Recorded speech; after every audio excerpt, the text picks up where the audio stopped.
The 2009 Hungarian Grand Prix qualifying was a scary moment. An 800-gram steel suspension spring struck Felipe Massa's helmet. He was driving 250 km per hour, got knocked unconscious, and crashed head-on into a tyre barrier. They took him to the hospital. His skull was fractured, a severe concussion, and risk of brain swelling were all part of his life-threatening injuries. An intense operation followed, with a titanium plate implanted into his skull. All the bone in that area was gone. He was in a medical coma. After a while, he went back to Brazil and underwent a second operation, and even a third one. After missing out on the rest of the 2009 season, in early 2010, he had medical clearance and returned to Formula One. A remarkable story, a crash that's more of a freak incident than an actual crash. The car in front was 4 seconds ahead. The spring must have been bouncing around and somehow struck Massa.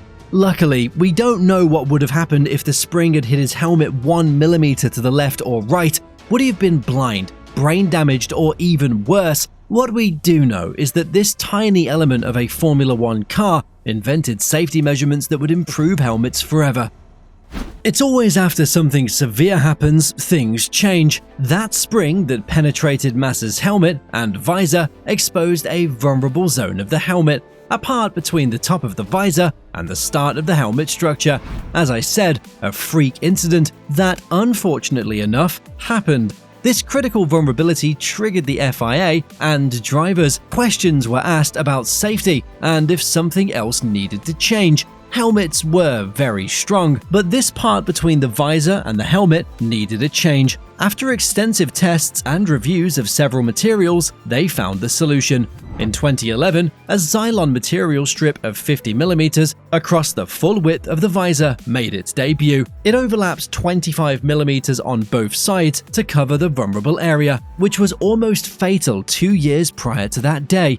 But why not carbon fiber? In tests, they found that Zylon had better energy-absorbing qualities, which is not rare as it's used in ballistics-resistant body armor, for example. And a Formula One's car cockpit isn't only carbon. Some areas are strengthened with Zylon for crash purposes. To put the strength of a strip in perspective, a single 1.5mm Zylon fiber could hold the weight of a small car. It made the helmets double as protective around the visor area. It had a commercial integration, with it being able to be painted, and incidents like Massa's were only part of history. There were a few flaws in the eyes of F1 drivers. The helmet's weight increased by 50 grams, and the visor tint and tear-offs were affected by it. With the Zylon visor not being mandatory, Michael Schumacher and Lewis Hamilton opted out of it. Shortly after, everyone used it and it became mandatory too.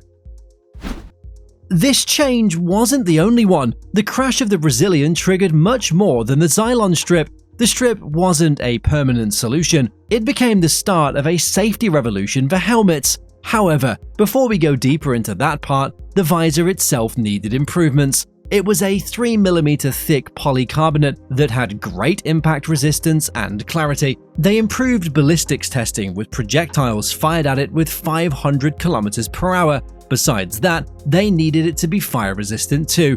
This ultimately led to Pierre Gasly not being penetrated straight through his visor. The opening lap of the Russian Grand Prix of 2018 was a scary one for him. Carbon debris from Daniel Ricciardo's Red Bull came flying at him. Gasly himself thought it was going straight through his visor and into his eye, but what did happen? It hit the visor and fell into his cockpit. Unbelievable. If this had happened a few years earlier, he might have been injured in ways we can't imagine. After a decade, the FIA came up with a new safety standard for helmets, FIA 8860/2018. Part of this was the integration of the Zylon strip into the helmet. The strip itself was safe, but the material had some flaws. Zylon had a weakness: ultraviolet light exposure, or better said, sunlight. With Formula One, in countries where it can be very sunny, a legitimate threat to safety again, the material can weaken. And that's not something you want. Heat and moisture conditions are part of this too.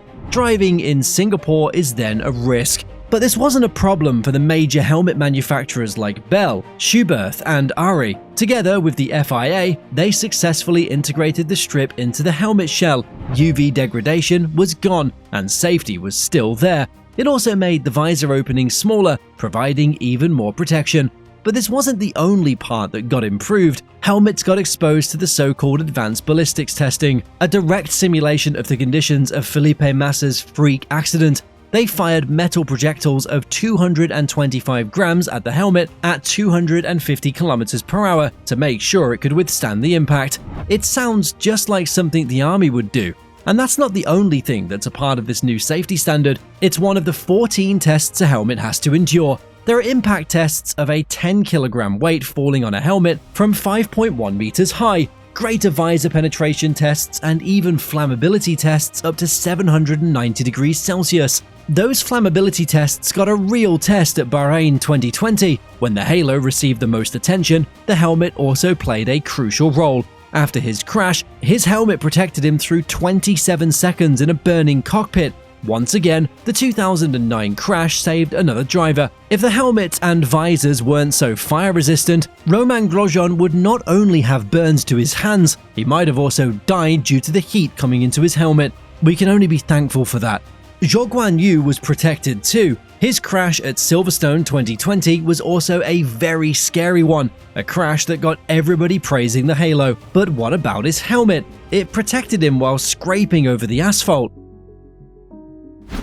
It's fair to say we came a long way. At the start of Formula 1, we did not only have open cockpit racing, but also open helmets. It was literally a do-or-die event every race weekend. Helmets and visors used to be a safety risk, but not anymore. In 2025, helmets are an absolutely amazing piece of engineering, which we can only compliment. With a new safety standard from this year onwards, the helmets got even more robust, greater energy absorption, higher resilience to G-forces, and a higher penetration resistance. They are close to being indestructible, and all that while they only weigh 1.4 kilos. Incredible, isn't it? A helmet is made of multiple layers of carbon fiber, mixed with resins and EPS foam, an ultimate combination of strength and fire resistance. The visor is still 3mm thick. Combine it with being fog-resistant, adaptive tinting for driving through a tunnel, and the ballistic test, and it's a protection miracle. Furthermore, they have ventilation systems for extremely hot conditions and are seamlessly integrated into car aerodynamics. There are micro spoilers on it so the drivers don't experience aerodynamic lift, and they are even wind tunnel tested. Last but not least is the hands device, something that's mandatory since 2003, but crucial for crashes like the one of Romain Grosjean in 2020, Bahrain, Max Verstappen in 2021, Silverstone, and Yuki Tsunoda in 2025, Imola. It protects the head and neck of a driver. One crash changed helmets forever. If that didn't happen, would they ever become this safe? Sure, but it probably would have taken longer than a decade, and who knows what would have happened in the meantime. We have to thank the racing gods for the accident, but also for keeping Felipe Massa safe. It's an accident that will forever be part of motorsport's history. But that wasn't the only safety improvement we got after that crash in Hungary 2009. 2 weeks prior to it, we got a fatal accident in Formula 2. In 2014, we lost Jules Bianchi, and in 2015, Justin Wilson in IndyCar. Something else was needed, and it had to come quickly before we lost more racing drivers. This kickstarted the research of cockpit protection. Many things were tested, but it was the Halo device that got introduced in 2018. And I bet that you want to see the 8 times the Halo saved a Formula 1 driver right now.